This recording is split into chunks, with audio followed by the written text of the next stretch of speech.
All right. No Filter MMA. This is your boy BJ back with another live stream. Guys, come in, kick back, talk shit with your boy. What a great fight card last night, guys. But you guys know what I'm here to talk about. You guys already know what I'm here to talk about. So, what's good? What's good? No Filter MMA family. How's this beautiful Sunday treating you guys? Hope everybody's doing well. Hope everybody's staying safe. These riots out here, these riots are real, guys. This stuff is really happening. We've officially gone back to the '60s. You know what I'm saying? I mean, this stuff is just ridiculous. So and guys, I'm just gonna make this statement, and then I'm gonna leave it at that. All lives matter. All lives matter, guys.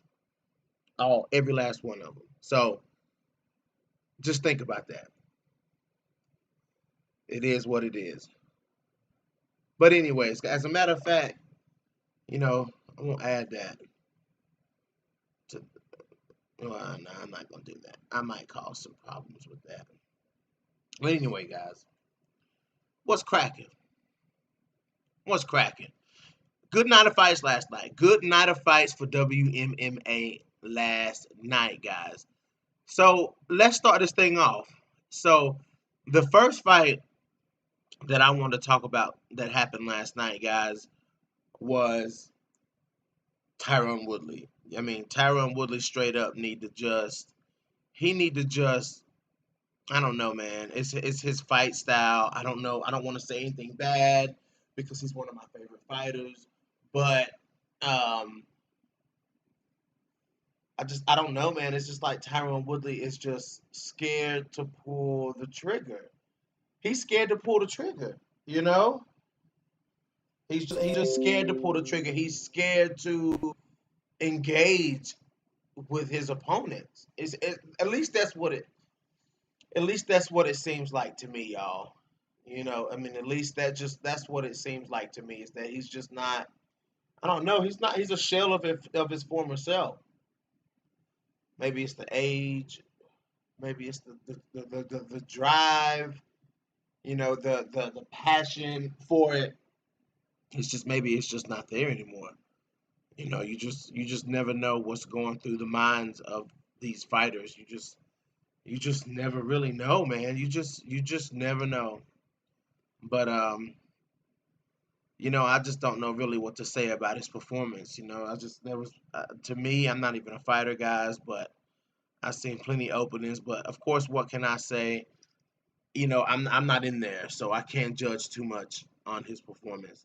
I roll with him. Um, let's see. Hold on, guys. I'm just sharing this to my Facebook.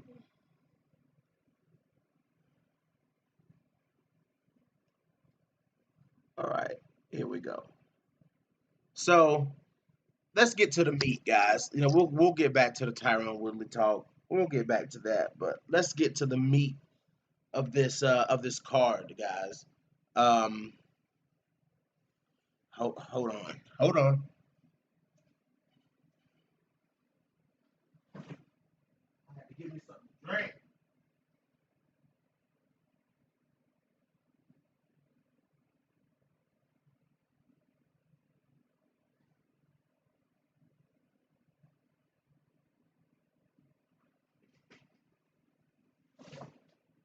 All right. So Antonina Shevchenko versus Caitlin Chukagian. What's up, Marcus Bell?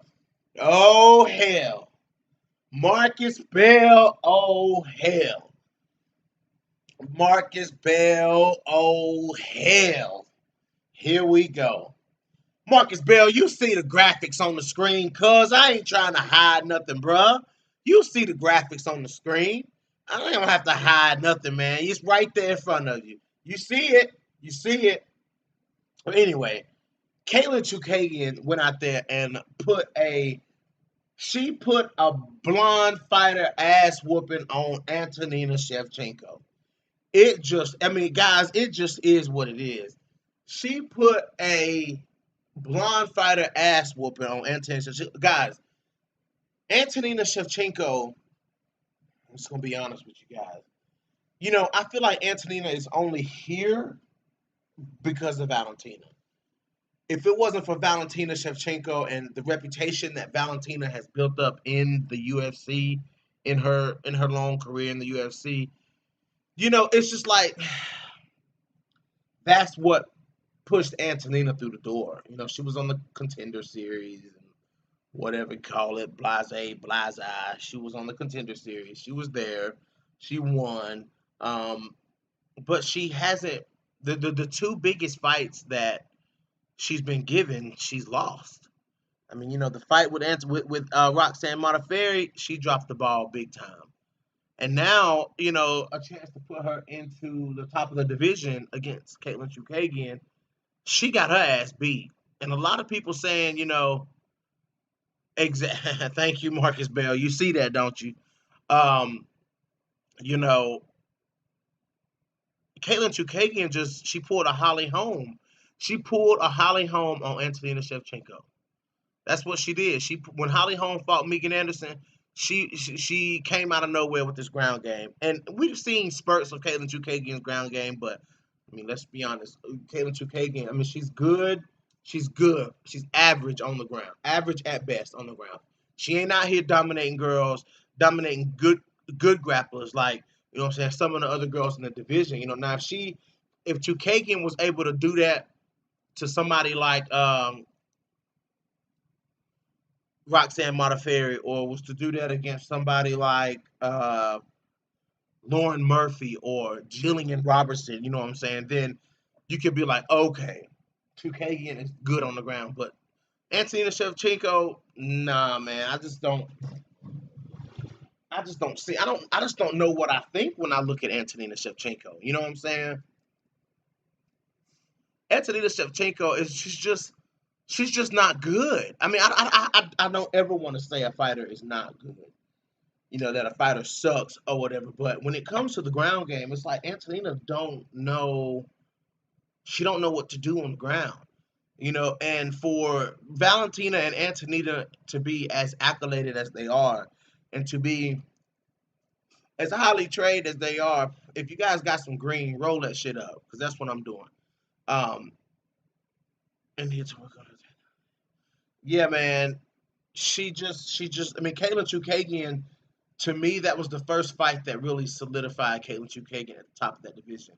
The fights with Jennifer Maia, no. Jessica I mean, she lost that fight, but um, you know, I just see that fight last night showed me that okay, Chukagian is good. She just looked bad against Valentina Shevchenko. That's it. She just looked bad against Shevchenko, but she fucking dominated Antonina Shevchenko last night, y'all. I mean, she dominated Antonina worse than Roxanne did. And Roxanne by the ferry beat the hell out of Antonina Shevchenko. Guys, like the narrative is playing out. The narrative is playing out. The narrative that I've been telling y'all this narrative that it's like they're picking everybody who they think will be a star in that division, and they're picking the wrong people. Viviane Araújo, wrong person. Antonina Shevchenko, damn sure the wrong person. They're not that. Those are not the right people. Dude, Antonina Shevchenko had no business fighting Caitlin Chukagian. She had no business with 3 fights in the UFC. She had no business. She was 2-1 before the fight with Chukagian. That she should not have been in there. She should not have been in there with. She should not have been in there with Caitlin Chukagian. It's just simple as that. You know, it was a one-sided beatdown. It was a one-sided beat down. Chukagian beat the hell out of Antonina Shevchenko. Now people are saying, "Oh, Antonina had success in the 3rd round." What? What did she do? What did Antonina Shevchenko do in that 3rd round? Nothing. She didn't. She landed 1 or 2 good shots, and that was it. Antonina didn't do nothing. She was a fish out of water. She did not want to be there. Period. She did not want to be there. You know what I'm saying? And I'm not a fan of Caitlin Chukagian. I mean, I'm not against Caitlin Chukagian. She's just, not one of the fighters that I really focus on in that division. You know what I'm saying? But I saw her beat, dude, before Antonina took Lucy Putilova down. Lucy Putilova was beating her ass. You know what I'm saying? Dude, she need to holler. She need to holler at Joanna, bro. You right, Marcus Bell. She need to holler at Joanna. I agree with that. She need to holler at Joanna Young JJ. You absolutely right, bro. You're absolutely 100% right. Mm, mm, mm. That is so true because it's so obvious that Antonina is a pure Muay Thai girl. Because yes, she submitted Lucy Putilova, but Lucy Putilova has no ground game. Lucy Putilova's ground game is even worse than Antonina's. So somebody who's well-rounded like Caitlin Chukagian, a clear path to victory was to take this fight to the ground. But Caitlin Chukagian was doing well on the feet. That's what I'm saying. Like, Chukagian was doing well on the feet before she even took her down. So Antonina Shevchenko completely got outclassed in this fight. She completely got outclassed in this fight. 150,000% got outclassed in every single aspect of this fight. Caitlin Chukagian looked better on the feet. Caitlin Chukagian looked better on the ground, of course. But my question is, why didn't Chukagian fight that fight against Valentina Shevchenko? Why didn't Chukagian fight that fight against Valentina Shevchenko? That's the Caitlin Chukagian that was supposed to be in there with Valentina Shevchenko. Now, if Chukagian had this performance before she fought Valentina Shevchenko, I believe she would have been better. She would have been more prepared. She would have been hungrier. She just would have been better. Knocking off. If she had fought Antonina before she fought Valentina, I feel like her momentum and she would have had more to prove. Okay, I beat your sister. Now I'm gonna beat you. You know what I'm saying? It just would have made for a better fight because that fight was. Ooh, sorry. That fight was completely one-sided. I mean, it was completely one-sided. It was crazy. So, with me saying how I feel about the skill set of Antonina Shevchenko, can we talk about the matchup that was talked about being happen? The fight that was talked about being made a while back, and that was Montana De La Rosa. Montana De La Rosa calls out Antonina Shevchenko. You know what I'm saying? So, and I've already showed y'all the receipts on that. That was true. That was very true. Montana De La Rosa has called out Antonina and Valentina Shevchenko. Guys, I'm gonna keep preaching this shit. I'm gonna keep preaching this shit until I either see Montana De La Rosa go on a losing streak or I see her get to the top of the division. If Montana De La Rosa loses 2 fights in a row, then you'll hear me maybe pull back a little bit on saying that De La Rosa was one of the best in the division. You know what I'm saying? You'll hear me pull back and say, okay, maybe Montana, which I already say Montana De La Rosa needs more work. All fighters need more work. But I'm not pulling back on what I'm saying until I'm proven wrong. When I'm proven wrong, then I'll eat my crow. When I'm proven wrong, I'll eat my crow. But I haven't been proven wrong yet. You know what I'm saying? So, um, I got drugged for saying that, dude, listen, Marcus Bell. You funny, bro. You real funny, bro. Montana De La Rosa would go in there and beat the hell out of Antonina Shevchenko. I don't care what you say. I don't care how you put it. Montana De La Rosa would go in there and beat the hell out of Antonina Shevchenko. Do you think Antonina Shevchenko is going to out-grapple Montana De La Rosa? Look how easy Chukagian was taking Antonina Shevchenko down. Do you think if Chukagian can take Antonina down, do you not think it was just like Antonina had no stability when somebody put their arms around her? She was just like her arms turned into, like her legs turned into jello.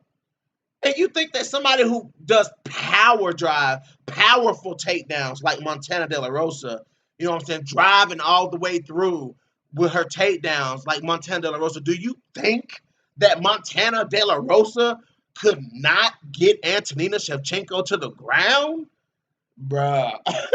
Marcus Bell, dog, if that's what you think, bro, then I don't know what to tell you, bro. If that's your thought process, bro, then I don't know what to tell you. I don't know what to tell you.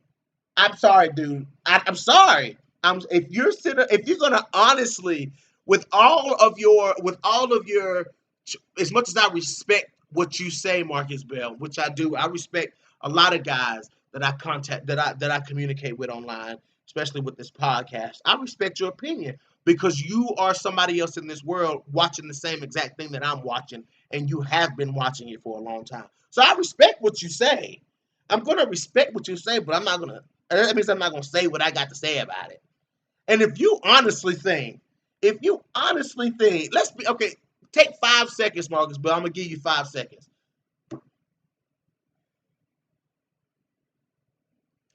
Do you really think that Montana De La Rosa would lose against Antonina Shevchenko, bro? Bro, Jillian Robertson, who's somebody who's not known for striking, Jillian Robertson would beat Antonina Shevchenko, bro.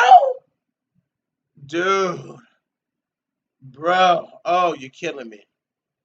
Oh, Marcus Bell, Marcus Bell, Marcus Bell, Marcus Bell, Marcus Bell, Marcus Bell. You stop it, guy. You stop being funny, dude. You start speaking the truth. Didn't your grandmother teach you not to lie? Didn't your grandmother teach you not to lie, Marcus Bell? Don't be a simp. Hashtag don't be a simp.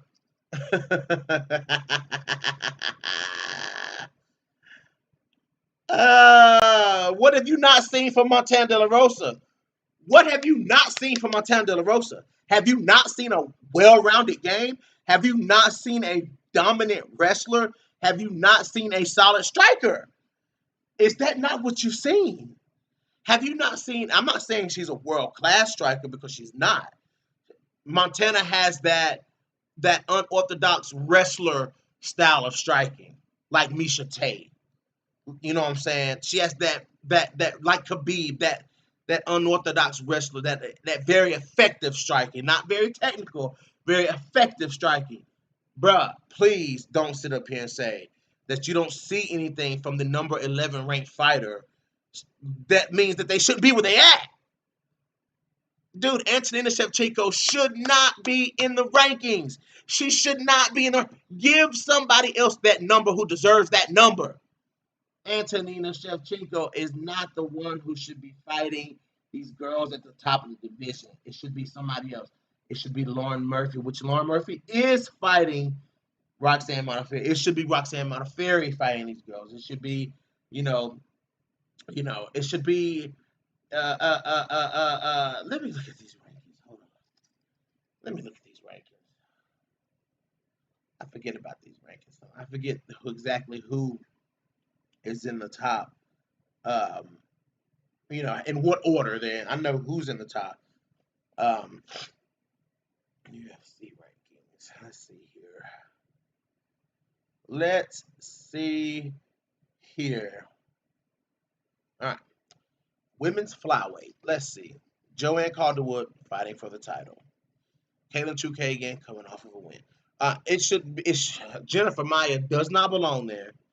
It should Lauren Murphy, Macy Roberts injured. Lexus Davis is garbage. Well, hell, there is nobody. But it sure as hell shouldn't have been. It sure as hell should not have been Antonina Shevchenko. Somebody who's ranked behind Montana De La Rosa. It's like they don't want those girls to be at the top of that division. Her little kid, Marcus Bell. Now, okay, dude. Now you just trolling, bro. Marcus Bell, you trolling now, dog. You trolling, bro. You trolling, Marcus Bell. Marcus Bell, stop trolling, dude. I mean, come on, bro. I mean, you got if you telling me what the issue is that she's still more time minded. What who that wasn't Caitlin Chukagian's fault that Antonina's in the wrong sport. I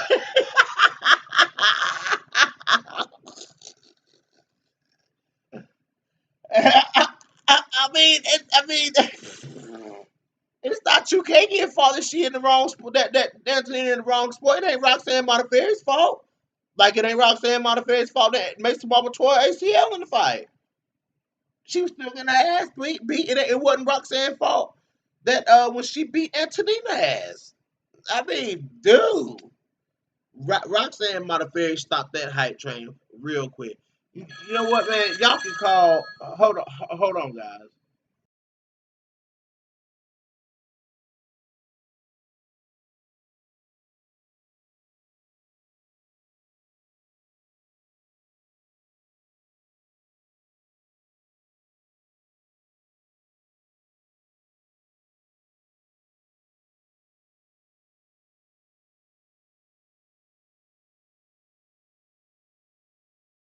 All right, y'all, I'm back. I'm sorry, my homeboy called. I forgot what I was even talking about. Yeah, dude, it's not their fault that Antonina's not prepared. It's not. It's not.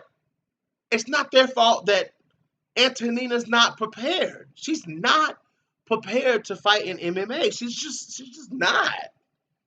I hate to say that, y'all. I really do, but when I heard, I'm gonna take y'all back to when I first heard that Antonina Shevchenko was coming into the UFC. And you guys know, even at that time, I was still preaching the same narrative that I'm preaching now. And that is that Montana De La Rosa is one of the best flyweights in the division. Okay? I was preaching that back then, guys.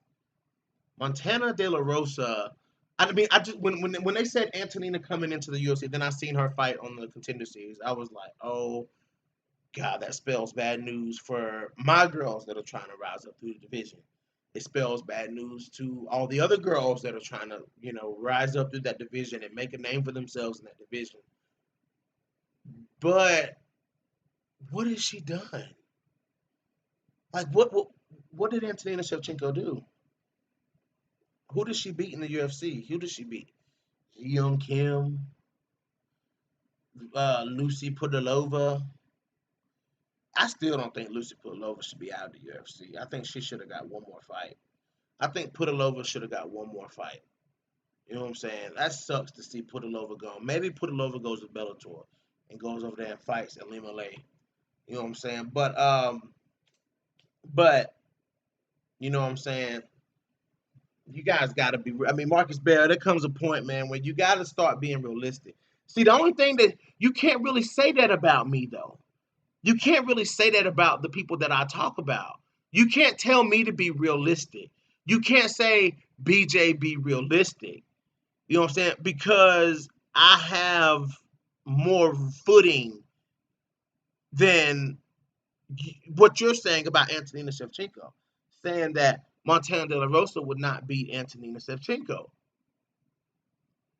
I have more footing to believe that. I have more evidence to believe that Montana De La Rosa would beat Antonina Shevchenko in an MMA fight. I just have more reason to believe that. Like, I have more evidence to show. I have more evidence to back up the claims that I'm making. I'm not making empty statements here. I'm making very logical assessments here when I talk about why Montana De La Rosa is one of the best and why she would beat Antonina Shevchenko in a fight. She would beat the hell out of Antonina Shevchenko is not. If okay, I'm gonna play devil's advocate here. You know what I'm saying? Everybody says that the competition below Valentina is subpar, which I do not believe. But I'm gonna act as if I do believe that. And Antonina can't beat these girls, and she's supposed to be just as good, or even some say better than Valentina. Antonina's supposed to walk through these girls. Antonina's supposed to have walked through Katlyn Chookagian. This was supposed to be Antonina's time to rule this flyweight division, because I'm pretty sure if she'd have won that fight, Valentina would have fought Joanne Calderwood, And then she wouldn't. And if Nunes was still the bantamweight, I thought, well, despite whatever happens in the 145-pound title fight, she would go up and face Amanda Nunes at 135 pounds for the belt. And then there would be a fight for the vacant 125-pound belt. Antonina Shevchenko versus who? Antonina Shevchenko versus who? You know what I'm saying? If Antonina had beat Katlyn Chookagian, then that's a clear reason. That's the catalyst that would have pushed Valentina Shevchenko back up to 135 pounds. That would have been the catalyst right there to push her back up to 135 pounds. But that's not what's happening because Antonina Shevchenko is not beating the quote unquote subpar competition below Valentina in that division. She's not beating them. She's beat Ji Yeon Kim. You know what I'm saying? I mean, I don't know what to say, guys. I don't know, man. I don't know what to say. But shout out to Coach Shelton Harrison. No, I got to give him a shout because, I'm not a big fan of Antonina, so I can say these things about Antonina Shevchenko. But Coach did not sway 1 minute from his fighter. He did not sway 1 minute. Me and Coach disagree on a lot of stuff. We disagree on a lot of stuff. But one thing that me and him have in common, you know what I'm saying? And it's always going to be like that with me and Coach. Me and Coach going to be cool, and we're going to disagree and fall out about something. Then we'll be cool again, and then we'll disagree and fall out about something. That's just how we are. We are from the same state. We are the same type of person. I don't care what to say, Coach. Me and you the same type of person, bro. But anyway, you know, what was I getting ready to say here? Oh, he stuck by Antonina and said that he's still going to roll with La Pantera, and I commend him 100% because when Montana De La Rosa lost, because let me put it like this: in this MMA community, you know what I'm saying, especially the YouTube MMA community with all these YouTubers and stuff, and then all these critical subscribers and people who comment on your shit and talk shit and do whatever, you know what I'm saying? They expect your tune to change when your fighter loses. You know what I'm saying? One thing about Coach is his tune never changes, just like my tune never changes. So shout out to CSH Combat Sports for that, for real. Shout out to CSH Combat Sports. Um, but guys, I just want to let you know that Antonina Shevchenko probably ain't beating too many more people. I would like to see Antonina fight Ariane Lipski. Shevchenko versus Lipski, they ain't nobody going to the ground. That's the type of fights that those are the type of fights that Antonina Shevchenko can win. Somebody who's not gonna go. Not necessarily saying Ariane Lipski. I'm saying that Ariane Lipski is the style of fighter that has to fight Antonina in order for Antonina to try to win. Like Lucy Pudilova, she's not gonna go to the ground. You know what I'm saying? Ji Young Kim's not gonna go to the ground. When you want, but the problem with the type of fighter that Antonina will lose to every time is a well-rounded fighter. Antonina will lose to well-rounded fighters all 10 times out of 10. She will lose to well-rounded fighters 10 times out of 10.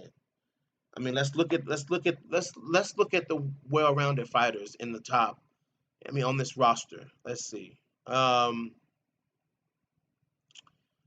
let's see. Joanne Calderwood is well-rounded. Jennifer Maya is well-rounded. Roxanne Modafferi is well-rounded. Lauren Murphy is well-rounded. Um, I still want to say Macy Barber is still well-rounded, but I'm still on the fence about Macy Barber. Alexis Davis is well-rounded. Montana De La Rosa is well-rounded. Molly McCann is rounding out her game. Now you have Courtney Casey in the top 15. Courtney Casey well-rounded. You know what I'm saying? Jillian Robinson is threatening the rankings right now. Trying to bust back into those rankings. Um, so Jillian Robertson would, threatening those ranking guys. These fighters, these I feel like the girls in this division are just, to be honest, I feel like the girls in this division are a step ahead of Antonina Shevchenko. I feel like Antonina's a step behind these girls. You know what I'm saying? Because these girls, these girls grew up MMA fighters. You know what I'm saying? Montana De La Rosa, yes, she comes from a wrestling background, but she's an MMA. She's an MMA fighter. And Jillian Robertson made that statement time before last that I interviewed her. She was like, we're coming up as MMA fighters. We're not specialists. We're not, necessarily specialists that have to, learn another part of a game. She was like, it's we're coming in learning everything at the same time. We're coming in learning everything. Her, Barbara De La Rosa, those girls are coming in, what I'm saying? They're coming in well rounded. So those are the biggest threats at 125. I mean, those that's why I say, guys, that's why I believe that Montana, that's why I keep telling y'all about Montana De La Rosa, man. That's why. That's why. That's why. That's why. That's why. And to me, that's a solid fucking theory. That's a solid theory. That's a solid theory. And I'll fucking run with that theory. I'll run with that theory till the cows come home. So, you know, it is what it is. It is what it is. It is what it is, guys. It is what it is. But yeah. Let's move on to Mackenzie Dern. Marcus Bell, you quiet, bro. Marcus Bell, you quiet, homie. I don't hear nothing. I hear crickets. I hear crickets, Marcus Bell. Where you at? Where you at? Where you at? Where you at? All right. Mackenzie Dern goes in here and beat. Now I got some shit to talk about this fight too. I got some shit to talk about this fight, and I just watched this fight again. I just watched this fight again. You know what I'm saying? And everybody keeps talking about the striking of Mackenzie Dern, and I'm like, okay, here we go again. Here we go again. Here we go again. Here we go again. They're like, oh, Hannah Cyphers was piecing up Mackenzie Dern before Mackenzie Dern took her down. And I'm sorry, my friends, but that is a lie. What fight were they watching? What fight were y'all watching? Like the people who think that, what fight were you watching? That was not the fight that happened. I had to go back. I got to go back. I had to go back and watch this fight because I'm sitting here thinking. I'm sitting here thinking, I'm sitting here thinking, did Hannah Cyphers piece up Mackenzie Dern? I had trouble trying to remember that. And no, she didn't. No, she didn't. Mackenzie Dern, her striking looked very sharp in this fight. Like Mackenzie Dern has worked on her striking a lot. You know what I'm saying? Because her striking style before, even into the Amanda Ribas fight, her striking style was was a lot of hooks and looping punches and powerful overhand rights, which she still has that overhand right. She still I mean that overhand right of Mackenzie Dern is a great equalizer. So it just is what it is when they come to that fight. When it comes to that right hand.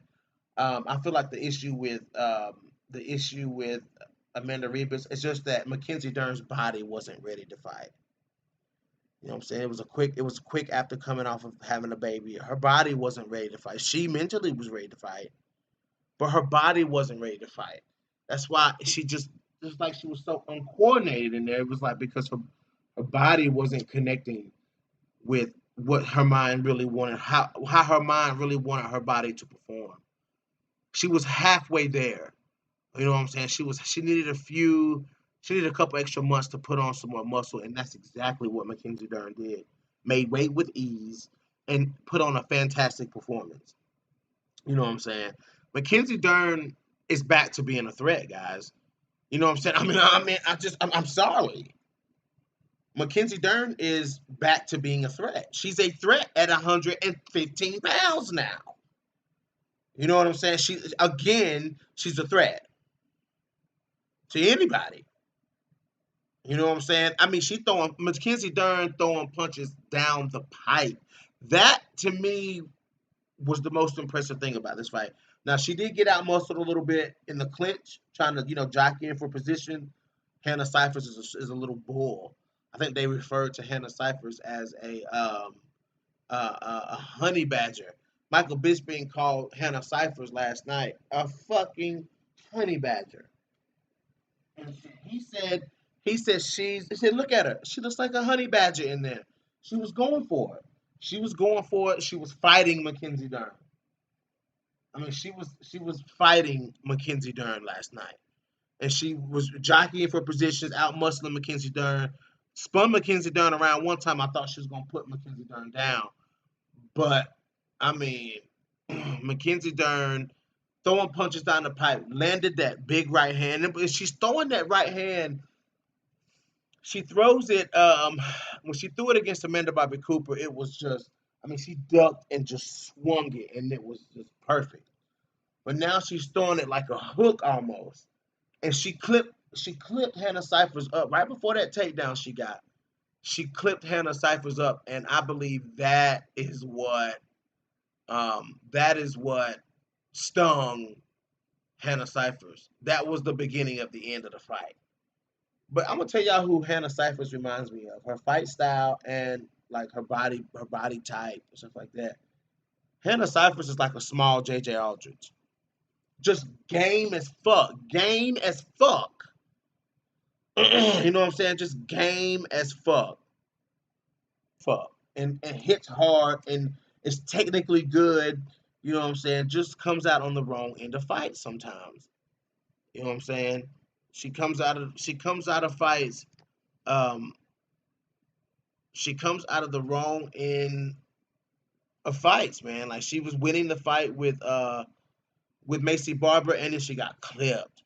You know what I'm saying? It's like fuck, man. When she got clipped by Macy Barber, I was like, damn. And she dropped Macy Barber multiple times.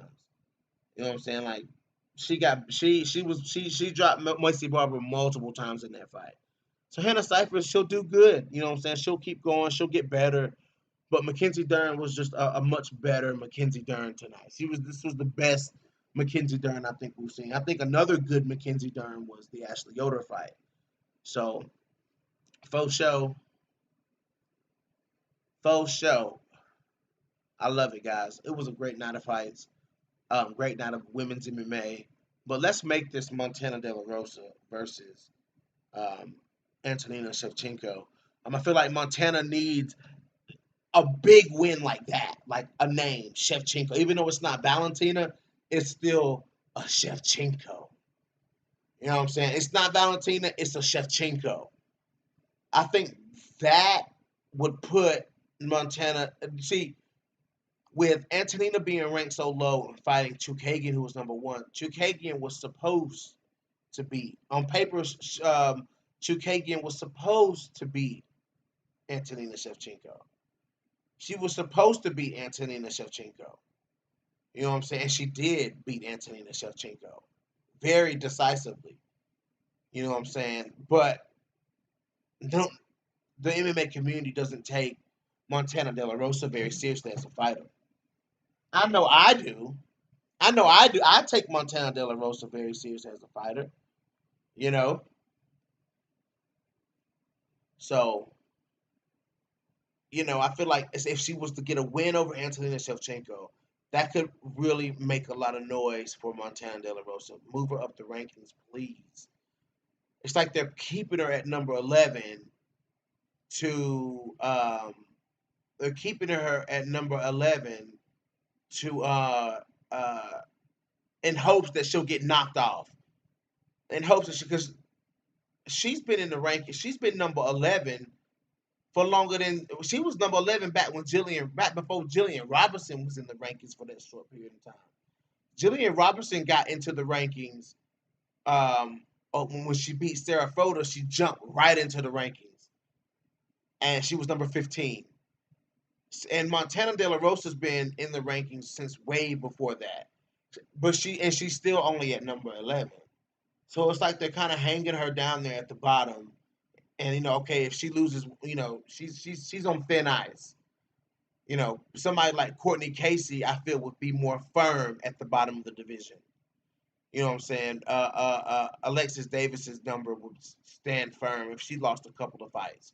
You know, and Alexis Davis has lost a few fights, and she's still in the rankings. She's number 10. So if Montana De La Rosa loses one fight, she is out of the rankings. And I was surprised that Montana De La Rosa stayed in the rankings after she lost to Andrea Lee. I was surprised because they got Jillian's ass out of that damn. They got Jillian Robertson's ass out of them rankings so fast when she lost to Macy Barber. They kicked her ass out of the rankings so quick. It was fucking. I had whiplash. I had whiplash. But the thing about Montana De La Rosa is De La Rosa got another win up on her belt. So we know what Jillian Robertson needs to get her hand raised. We know we know what she needs, and she needs a win, and she'll get that win over Courtney Casey. I'm sure of it, guys. I'm very sure of it. You know, I feel like Jillian Robertson will go in here and get that win over Courtney Casey. I just believe it'll happen. I just believe it'll happen, guys. But anyways, I'm gonna get off here. I just wanted to come on and recap the night before, some standout fights for me. There's more fights, but I'm going to talk about those with the guys from Bloody Canvas. We're going to review all the fights from the card. So just some standout fights and some fights that I was looking forward to, I wanted to talk about. So glad my girl Mackenzie Dern wins again. You know what I'm saying? I'm glad she wins. It gets back in the winning column because that's where she needs to be. See, now with this new Mackenzie Dern, the smaller, more fit and ripped Mackenzie Dern, I wouldn't want to see her fight.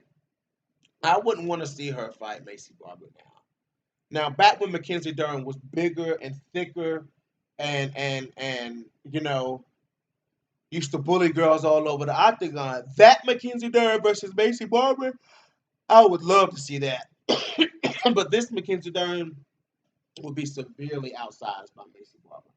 Like Mackenzie Dern is in there looking like a damn strawweight. This is crazy.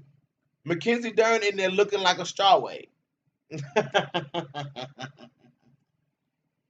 Mackenzie Dern don't look like a flyweight no more.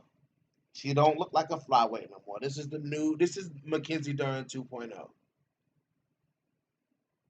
This is Mackenzie Dern 2.0. But anyways, guys, I'm gonna get out of here, guys. I'm jockeying for an interview with Mackenzie Dern, so let's see if I can get that. Let's see if I can get that. If you guys ain't got nothing to say about the fights last night, then I'm gonna get out. If you guys want to stay and talk, I'm down to stay and talk. Um, what do you guys think about the potential matchup of De La Rosa versus Antonina Shevchenko? That fight needs to happen. That fight needs to happen. Felicia Spencer versus Amanda Nunes is the next big women's fight coming up. Next female WMMA fight coming up. And that's a huge fight. That's a huge fight. Huge fight. Felicia Spencer versus Amanda Nunes. I will be covering that as well. So I will see you guys next time. This is your boy BJ back from No Filter MMA. Drop those comments in the comment section. Hit that like button. Hit that dislike button. And if you guys haven't already, hit that subscribe button. And your boy